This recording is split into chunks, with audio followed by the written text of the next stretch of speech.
আসসালামু আলাইকুম গাইস, কি অবস্থা সবার? আশা করছি আপনারা সকলেই ভালো আছেন এন্ড আল্লাহর রহমতে আমিও ভালো আছি। তো আজকে একটা স্পেশাল ব্লগ বানাতে যেতেছি, কারণ আজকে আমি যাব আমার ফোন কিনতে। আর ফোন কিনতে গিয়ে কি কি সমস্যায় পড়েছি আর কি কি সমস্যা পড়ে মুখোমুখি করে সেই সমস্যা থেকে বেরিয়ে এসেছি, তাই আপনাদের মাঝে শেয়ার করব। তাহলে আজকের ব্লগটা দেখতে থাকুন, আশা করি ভালো লাগবে। আর এখন আছি আমি আমাদের এলাকায়, এরিয়ার ভিতর দিয়ে আমরা যেতেছি রেড কিচেনের সামনে দিয়ে। আর এই যে সামনে এটা হচ্ছে মগবাজার এরিয়া, সামনে হচ্ছে মগবাজার, আর এর পাশে হলো তালতলা গলি।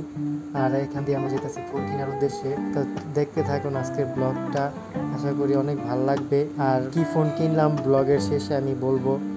আর বেশি একটা ভিডিও করতে পারি নাই, কারণ আমার আব্বুর ফোন দিয়ে আমি ভিডিও করছি, তার জন্য আমার নতুন ফোন কেনার পর থেকে আমি এখন থেকে আরও অ্যাক্টিভ হওয়ার চেষ্টা করব আপনাদের মাঝে, আর অনেক ধরনের ভিডিও দেওয়ার ট্রাই করব আপনাদের। আর তার জন্য আপনারা প্লিজ আমাকে একটু সাপোর্ট করিয়েন। আর আমি এতদিন ব্লগ দিনই, তার জন্য চ্যানেলের অবস্থা একদম খারাপ হয়ে গেছে। তার জন্য আপনারা প্লিজ একটু সাবস্ক্রাইব করে দিন, আর ব্লগটা যত পারেন একটু শেয়ার করে দিন, লাইক করে দিন। আর ফোন কিনতে যাব বলেই আমি অনেক বেশি খুশি, দেখতেই তো পারতেছেন কি পরিমাণের এক্সাইটমেন্ট। এর মাঝে আমরা চলে এসে পড়েছি মগবাজারের এরিয়ার ভিতরে। আর এই পাশ দিয়ে হচ্ছে আপনার আমরা যাবো কারণ বাজার। আর গাইস, ঈদের ভিতরে কোনো ব্লগ দিতে পারি নাই, কারণ আমার ফোন একদম নষ্ট হয়ে গেছে। এখন দেখতেছেন এই যে চার্জ হইতেছে, এই চার্জটা 1-2 মিনিট পর আর হয় না, ট্রাইঙ্গেলের সে পয়সা পড়ে আর চার্জ হয় না, সেটাই ফোন প্রবলেম। আর এই চার্জ না থাকার কারণে আমি একটা ফোটাও ব্লগ দিতে পারিনি আপনাদের মাঝে। তাই আপনাদের মাঝে আমি তাই আপনাদেরকে আমি সরি বলি। আর এই যে হচ্ছে আমার বাসা, এটা তো অনেকবারই দেখছেন। এখন আমার নিউ ফোনটা দিয়ে দেখেন, আর এই দেখেন বাইরের ভিউ পরিমাণে সুন্দর। দেখতেই তো পারেন বা শুনতে তো পারলেন যে আমি কি বললাম এই ক্লিপের ভিতরে। আর তার জন্যই আমি মেনলি ব্লগ দিতে পারি নাই ঈদের ভিতরে প্লাস রোজার ভিতরে।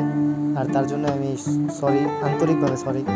আর এখন থেকে ইনশাআল্লাহ আবার রেগুলার হওয়ার ট্রাই করব, যদি আল্লাহ না করে, যদি আমার এই ব্লগিং জীবনযাপনে যাতে কোনো প্রকারের দুর্ঘটনা না হয়, তার জন্য আপনারা প্লিজ দোয়া করিয়েন আমার জন্য। আর দেখতে তো পারতেছেন আমি আশা করছি এখন বসুন্ধরা সিটি কমপ্লেক্সের বেসমেন্ট 2-তে। মেইনলি আমরা বেসমেন্ট 2 থেকেই ফোন কিনবো। আর আমি আমার ফোনটা অ্যানাউন্স করতেছি, আপনার এই ফোনটা আমি সেকেন্ড হ্যান্ড কিনেছি। আর সেকেন্ড হ্যান্ড প্রাইস হচ্ছে আপনার 12,000 টাকা, এর ভিতরে আমি কিনেছি। আর এর আর কিছুদিন পর আমি ইনশাআল্লাহ গোপ্রো ক্যামেরা বা অ্যাকশন ক্যামেরা নিতে চলেছি, তা আপনারা দেখতে পারবেন কিছুদিন পরেই। কারণ ভিডিও তো ওরা দিয়ে বানাবো, এটা তো সিম্পল মানে শর্টস ভিডিওর জন্য কিনছি এই ফোনটা। আর এই ফোনের কোয়ালিটি কেমন তা আপনারা একটু কমেন্টে জানাইয়েন যে কোয়ালিটিটা কেমন দেখাচ্ছে। আর এটা হচ্ছে আপনার রাত্রের ডে লাইট, মানে রাত্রের ভিতরে যে অন্ধকার না থাকা অবস্থার ভিডিওগুলা, তো কেমন ভিডিও হয়েছে আর কেমন ব্লগ দিয়ে কীভাবে কেমন ব্লগ হবে এটা দিয়ে, তা আপনারা একটু কমেন্ট করে জানাইয়েন। আর এর আর এই ফোনটার মডেল হচ্ছে আপনার রেডমি নোট 8 প্রো। এটা আমি কিনছি 6128। আর এই যে এখন আছি আমরা পান্থপথের দিকে, তারপরে নামাজ কালাম পরে ডিরেক্ট বাসার দিকে আমরা রওনা দিয়ে দিছি। তাহলে আজকের ব্লগটা এই পর্যন্তই।